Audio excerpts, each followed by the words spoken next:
美國隊未來中鋒可能係佢。今日同大家講講我嘅第二最愛底特律活塞中鋒 Jalen Duren。Hello，大家好，我係 Simone，歡迎大家嚟到 NBA Talk。中意 NBA Talk 就記得 follow 我啦。如果大家有睇開 NBA Talk，我時不時咧都會提起 Jalen Duren 嘅。可能大家最深刻嘅畫面停留喺佢同黃蜂隊之間嘅衝突，或者佢今年入選東岸全明星賽陣容。咁我自己又幾時開始入坑呢？上年感恩節我去咗波士頓報道 NBA 杯賽，當時咧就由塞爾特人主場迎戰活塞隊。半場嘅時間 JD 已經攞咗13個籃板，完全揭露咗波士頓5號位嘅弱點。之後咧我就開始留意呢位球員啦，唔止籃板掂，仲有身形都好 fit，閱讀球賽同傳球直覺都令我印象深刻。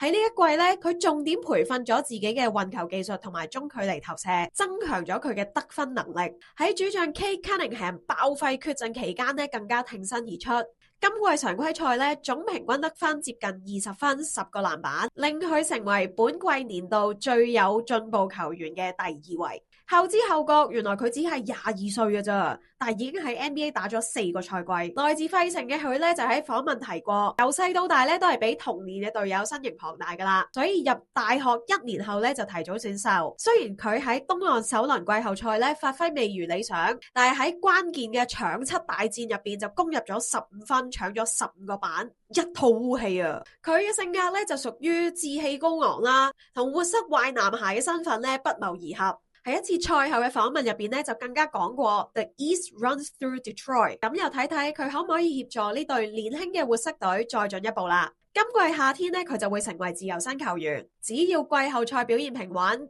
唔單止可以入選 All NBA， 相信佢仲可以簽到一張超大嘅合同啊！近年聯盟入邊嘅長人咧都係外籍中鋒嚟噶，又或者入咗籍嘅做 Joel Embiid。投票話我知，你覺得佢又會唔會成為美國國家隊嘅正選中鋒呢？中意 NBA Talk 就記得 follow 我啦！